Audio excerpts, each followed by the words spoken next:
எல்லா தமிழ் மக்களுக்கும் என்னுடைய வணக்கம். இன்னைக்கு நம்ம கேரளா சமையல் பார்க்க போகிறது பருப்பு பாயசம்.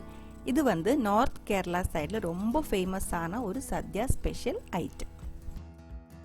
இது நம்ம பண்ண போகிறது வந்து பாசிப்பருப்பு வச்சு தான். இதில் வந்து 1 கப்பு பாசிப்பருப்பு நான் இங்கே எடுத்துருக்கு. அது கூட ஒரு 1/4 கப்பு பச்சை அரிசியும் எடுத்துருக்கு. இது ரெண்டும் சேர்த்து தான் நம்ம இன்னைக்கு சூப்பரான டேஸ்டியான பருப்பு பாயசம் பண்ண போகிறாங்க. பருப்பு பாயசத்துக்கு 3 தேங்காய் நான் இங்கே எடுத்துருக்கு. கொஞ்சம் பச்சையாக தேங்காய் எடுத்துக்கோங்க, ரொம்ப காஞ்சி தேங்காய் எடுக்காதீங்க. அதுலேருந்து நம்ம அந்த தேங்காய் பால், அந்த கோகனட் மில்க்கு நம்ம எடுக்க வேண்டியது இருக்குது. அதனால கொஞ்சம் பச்சையாக இருக்கிற தேங்காய் எடுத்தால் தான் நல்லா திக்கான கோகனட் மில்க் நம்ம எடுக்க முடியும். முதல்ல அந்த பாசிப்பருப்பு நம்ம வறுத்து எடுத்து வச்சுக்கலாம். கொஞ்சம் அடிக்கட்டியான ஒரு இந்த மாதிரி கடாய் எடுத்துக்கோங்க. அதில் மீடியம் ஃப்ளேமில் வச்சு முதல்ல நல்லா ஃப்ரை பண்ணி எடுத்துக்கலாம். போக போக கொஞ்சம் நல்லா இந்த பருப்பு சூடானதுக்கப்புறம் கொஞ்சம் சிம்மில் வச்சு கொஞ்சம் நேரம் இதே மாதிரி வறுத்ததுக்கப்புறம் பருப்பு ஃப்ரை பண்ணலாம். இந்த வறுக்கிற டைமில் பருப்பு வந்து கலர் மாறாமல் பார்த்துக்கோங்க. ரொம்ப ப்ரௌன் அந்த மாதிரி எதுவும் ஆக வேண்டாம். நல்லா இந்த மாதிரி கிறிஸ்பியாக கொஞ்சம் வாயில் போட்டு சாப்பிட்டா தெரியும், நல்லா கிறிஸ்பியாக இருக்கும். அந்த அளவில் நம்ம இதை எடுத்து ஆற வச்சுக்கலாம்.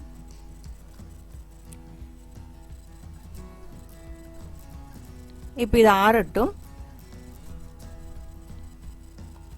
அதுக்குள்ளே நம்ம தேங்காய் துருவி எடுத்துருக்கு. அந்த 3 தேங்காயும் ஃபுல்லாக நான் துருவி எடுத்துருக்கு.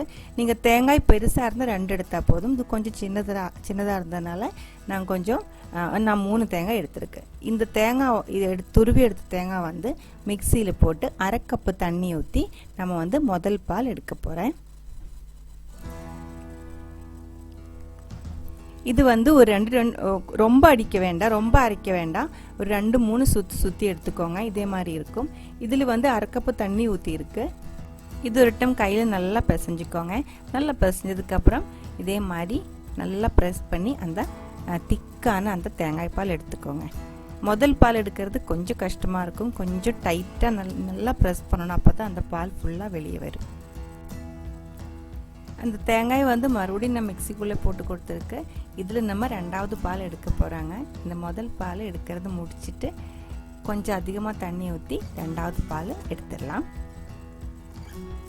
முதல் பால் வந்து ஆல்மோஸ்ட் ரெடியாக இருக்குது. அந்த கட்டியாக இருக்கிற பால் இந்த மாதிரி ஒரு அடுப்பையில் நல்லா ஊற்றி அந்த தேங்காய் சுத்தமாக வராமல் நல்லா நீட்டான ஒரு பாத்திரத்தில் அந்த பால் வந்து மாற்றி வச்சுக்கலாம். இந்த பால் வந்து அளவு கம்மியாக இருக்கும். நம்ம 1/2 கப்பு தண்ணி ஊற்றி இருக்கு. இருந்தாலும் அதுக்கு தேங்காயில் இருக்கிற அந்த கோகனட் மில்க்கு சேர்ந்து வரும்போது குவான்டிட்டி ரொம்ப கம்மியாக இருக்கும். பாருங்கள், நல்ல திக்கான பால் தான். இதை நம்ம மாற்றி வச்சுக்கலாம். இப்போ வந்து 2வது பால் எடுக்க போகிறேன். அதே தேங்காய்க்குள்ளே 2 கப்பு தண்ணி ஊற்றி இருக்கு. 2 கப்பு தண்ணி ஊற்றிட்டு நல்லா ஒரு டைம் அரைச்சி எடுத்துக்கோங்க. ரொம்ப நைஸாக அரைக்க வேண்டாம். 3வது பால் எடுக்க வேண்டியது இருக்குது இதே தேங்காயில். அதனால கொஞ்சம் வச்சுக்கோங்க, ரொம்ப நைஸாக அரைக்க வேண்டாம். இது வந்து நம்ம முதல் பால் எடுக்கும்போது ரொம்ப டைட்டாக நல்லா ப்ரெஸ் பண்ணி கொஞ்சம் ப்ரெஷர் கொடுத்தா பண்ணிட்டு இருந்தேன். இந்த 2வது பால் வந்து இன்னும் கொஞ்சம் ஈஸியாக எடுத்துக்கலாம். தண்ணி அதிகமாக ஊற்றி இருக்குது. அந்த பால் கொஞ்சம் அதிலிருந்து போயிருக்கு. மிச்சம் இருக்கிறது வந்து சீக்கிரம் எடுத்துக்கலாம். அந்த பாலும் முதல் பால் எடுத்து அதே மாதிரி ஒரு நீட்டான பாத்திரத்தில் சுத்தமாக தேங்காய் வராமல் அந்த தண்ணி அந்த மில்க் மட்டும் ஊற்றி வச்சுருக்கு. இப்போ வந்து 2வது பாலும் ரெடியாக இருக்குது. பாருங்கள், 2 டைம் பால் எடுத்துருக்கு. மிச்சம் வந்து தேங்காய் இப்படி இருக்குது. இந்த தேங்காய் வந்து நல்லா ஃபைனாக அரைச்சிக்கோங்க, பேஸ்ட் மாதிரி அரைச்சிக்கோங்க. அப்போ தான் அதுக்குள்ளே இருக்கிற மிச்சம் இருக்கிற தேங்காய் ஃபுல்லாக வெளியே வரும். இந்த டைம் உங்களுக்கு பாயசம் கொஞ்சம் நல்லா லூஸாக வேணும், அதுக்கு தகுந்த மாதிரி தண்ணி ஊற்றி பண்ணலாம். நான் இப்போ இதில் வந்துட்டு 3 கப்பு தண்ணி ஊற்றி தான் 3வது பால் எடுத்துருக்கு. அதுவும் முதல் பாலும் 2வது பாலும் பண்ண மாதிரி நீட்டான ஒரு பாத்திரத்தில் தேங்காயோட இதுவும் வராமல் நல்லா நீட்டாக பால் எடுத்து வச்சுருக்கு. இப்போ பாருங்கள், 1வது பால், 2வது பால், 3வது பால், 3 டைப் பாலும் நம்ம இங்கே ரெடி பண்ணி வச்சுருக்கு. பாயசம் பண்ணுறதுக்கு ஒரே ஒரு கஷ்டம் என்னன்னா அந்த பால் எடுக்கிறது மட்டும்தான். இங்கே பாருங்கள், இப்போ அந்த 1 கப்பு பருப்பு, 1/4 கப்பு பச்சரிசி ரெண்டும் சேர்த்து நம்ம வேக வைக்க போகிறேன். வறுத்ததுக்கப்புறம் அந்த பச்சரிசியும் சேர்த்து அந்த பாசிப்பருப்பு நல்லா கழுகி எடுத்ததுக்கப்புறம் குக்கரில் போட்டு நான் இப்போ வேக வைக்கிறேன். இது வேகிறதுக்கு மட்டும் அளவாக தண்ணி ஊற்றிக்கோங்க. குக்கர் விசில் போட்டு நம்ம இப்போ இது வேகிறதுக்கு வச்சுக்கலாம். அது வேகிறதுக்குள்ளே இங்கே நம்ம வந்துட்டு வெல்லம் ரெடி பண்ணிடலாம். அரை கப்பு தண்ணி ஊற்றிருக்கு.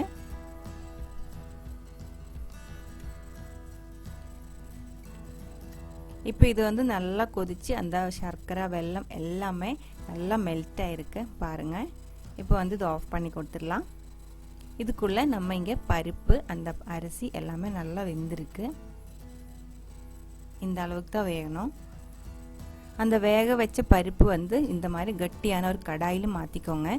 கட்டி கம்மியாக இருக்கிற ஸ்டீல் பாத்திரம் எதுவும் எடுக்காதீங்க, அடி பிடிச்சிடும். அடி நல்லா கட்டியாக இருக்கிற ஒரு கடாயில் தான் நம்ம பாயசம் பண்ணணும். அப்போ தான் அடி பிடிக்காமல் சீக்கிரம் நல்லா கிடைக்கும். இதே மாதிரி சர்க்கரை இப்போ இதுக்குள்ளே ஊற்றியிருக்கு. இதில் நான் தண்ணி எதுவுமே சேர்க்கலை, சர்க்கரை தேங்காய் பால் அது ரெண்டும் மட்டும்தான் சேர்க்குறேன். அப்போ தான் நம்ம பாயசத்துக்கு நல்ல டேஸ்ட்டாக இருக்கும்.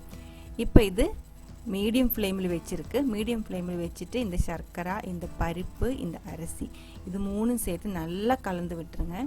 அப்படி மிக்ஸ் பண்ணிகிட்டே இருங்க, அடி பிடிக்காமல் பார்த்துக்கோங்க. மீடியம் ஃப்ளேமில் இதே மாதிரி நல்லா கொதித்து நம்ம அந்த சர்க்கரை வெல்லம் பருப்பு எல்லாமே சேர்ந்து இந்த மாதிரி திக்காக வர ஆரம்பிச்சிடும்.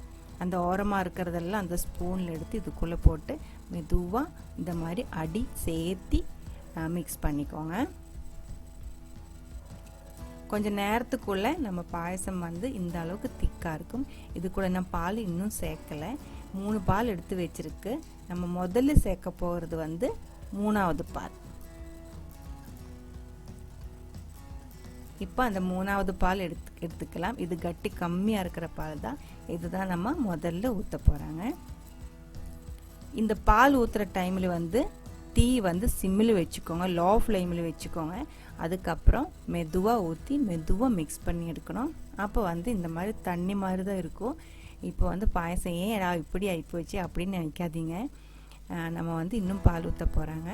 இங்கே பாருங்கள், 3வது பால் ஊற்றுனதுக்கப்புறம் பாயசம் நல்லா கொதிச்சிருச்சு. நல்லா கொதிச்சதுக்கப்புறம் தீ வந்து அட்ஜஸ்ட் பண்ணிக்கோங்க, கம்மியாக வச்சுக்கோங்க. இது வந்து இப்போ நீங்கள் அந்த பாயசம் பண்ணுற டைமில் அங்கே விட்டுட்டு எங்கேயும் போகாதீங்க, பக்கத்துலேயே நின்று இதை மாதிரி விடாமல் இலக்கிட்டே இருக்கணும். அடி பிடிக்கிறதுக்கு நிறைய சான்ஸ் இருக்குது. அடி பிடிச்சி அதோட டேஸ்ட்டு ஃபுல்லாக மாறி போயிடும். அதனால பக்கத்துலேயே நின்று கவனமாக பார்த்து நல்லா இதே மாதிரி மிக்ஸ் பண்ணிகிட்டே இருங்க. இப்போ நம்ம பாயசம் மறுபடியும் திக்காக ஆரம்பிச்சிட்டு இப்போ வந்து தீ வந்து லோ ஃப்ளேமில் வச்சுட்டு 2வது பால் ஊற்றிக்கோங்க. மெதுவாக பால் ஊற்றிட்டு மெதுவாக இந்த மாதிரி மிக்ஸ், ஒரு கையில் பால் ஊற்றிட்டே இருக்கணும், இன்னொரு கையில் மிக்ஸ் பண்ணிகிட்டே இருக்கணும். இந்த மாதிரி தான் பால் ஊற்றணும். தீ வந்து மீடியம் ஃப்ளேமில் இருக்குது, லோ ஃப்ளேமில் இருக்குது. அதுக்கப்புறம் வந்து மறுபடியும் அதுவும் கொதிச்சிருச்சு. கொதிச்சதுக்கப்புறம் தீ வந்து அட்ஜஸ்ட் பண்ணி லோ ஃப்ளேம் மீடியம் ஃப்ளேம் அந்த மாதிரி அடி பிடிக்காமல் நீங்கள் அட்ஜஸ்ட் பண்ணி வச்சுட்டு இந்த மாதிரி மிக்ஸ் பண்ணிகிட்டே இருக்கணும். பாயசம் நல்லா திக்காய் வந்ததுக்கப்புறம் லாஸ்ட்டாக நம்ம ஊற்ற போகிறது வந்து முதல் பால். இந்த முதல் பால் ஊற்றும் போது கொஞ்சம் கவனமாக இருங்க. இது வந்து தீ சிம்மில் வச்சுக்கோங்க. ஊற்றி முடிச்சதுக்கப்புறம் உடனே ஏலக்காய் போடணும். நான் வந்து ஒரு 20 ஏலக்காய் எடுத்து இந்த மாதிரி பவுடர் பண்ணி எடுத்து வச்சுருக்கேன். அந்த ஏலக்காய் இதுக்குள்ளே போட்டு உடனே நல்லா மிக்ஸ் பண்ணி விடுங்க. முதல் பால் ஊற்றினதுக்கப்புறம் பாயசம் கொதிக்கக்கூடாது. இப்போ வந்து நம்ம பாயசம் கொதிக்கிற நல்லா சூடாக இருக்குது. இங்கே பாருங்கள், நல்லா திக்காக வந்துருச்சு. இந்த பருப்பு பாயசம் ஆறுனதுக்கப்புறம் இன்னும் கொஞ்சம் கட்டியாகும். அதனால கொஞ்சம் தண்ணியாக இருக்குது அப்படின்னு பார்த்து நினைக்க வேண்டாம்.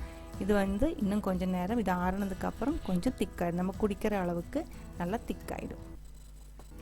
லாஸ்ட்டாக நான் போட போகிறது வந்து ஒரு பீஸ் சுக்கு. அது வந்து நான் பவுடர் பண்ணி வச்சுருக்கு, சுக்கு பவுடர் பண்ணி வச்சுருக்கு. அது வந்து பவுடர் பண்ணி ஒரு 1/2 டீஸ்பூன் இருக்கும்.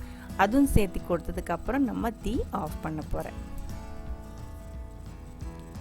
அவ்வளோதான், பாயசம் ரெடியாக இருக்குது. இப்போ வந்து இதில் கொஞ்சம் நெய்யில் முந்திரி பருப்பு, திராட்சை இதெல்லாம் வந்து ஃப்ரை பண்ணி போட்டுடலாம். 1/4 கப்பு நெய் வந்து சூடு பண்ணியிருக்கு. அதுக்குள்ளே திராட்சையும் முந்திரி பருப்பும் ரெண்டுமே நான் கழுகி இதுக்குள்ளே போட்டு ஃப்ரை பண்ணி எடுத்து பாயசத்துக்குள்ளே மிக்ஸ் பண்ண போகிறேன்.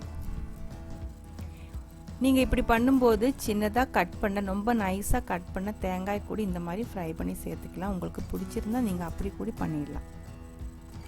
இப்போ வந்து அதுவும் இந்த பாயசத்துக்குள்ளே மிக்ஸ் பண்ணியிருக்கு. பாருங்கள், பாயசம் வந்து நல்லா திக்காக வந்துட்டுருக்கு. இது இவ்வளோதான், நம்ம சூப்பரான டேஸ்டியான பருப்பு பாயசம் ரெடி ஆயிடுச்சு. பருப்பு பிரதமன்னு கூட சொல்லுவாங்க இதுக்கு. இப்போ பாருங்கள் பாயசம் நல்லா ஆறிடுச்சு. குவான்டிட்டி வந்து கம்மியாகிடுச்சு. இது சூடோடு இங்கே நிறைய பேர் ஊற்றிட்டு போய் குடிச்சிட்டாங்க. அதனால உங்களை காமிக்கிறதுக்கு பார்த்தா அது குவான்டிட்டி வந்து அளவு வந்து கம்மியாக போச்சு. நல்லா ஆறினதுக்கப்புறம் பாயசம் பாருங்கள் இந்த அளவுக்கு திக்காக வந்திருக்கு.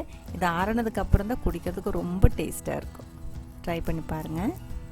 இந்த பாயசம் ரெசிபி உங்களுக்கு பிடிச்சிருக்குன்னு நினைக்கிறேன். பிடிச்சிருந்தா கண்டிப்பாக ட்ரை பண்ணி பாருங்கள். ட்ரை பண்ணி பார்த்ததுக்கப்புறம் உங்கள் கமெண்ட்ஸ் எல்லாம் சொல்லிவிடுங்க. இந்த சமையல் பிடிக்கிற ஃப்ரெண்ட்ஸுக்கு ஷேர் பண்ணி விட்டுருங்க. நீங்கள் இது வரைக்கும் கொடுத்துட்ருக்கிற சப்போர்ட்டுக்கு ரொம்ப ரொம்ப நன்றி. உடனே ஒரு கேரளா சமையலோடு பார்க்கலாம். அது வரைக்கும் வணக்கம்.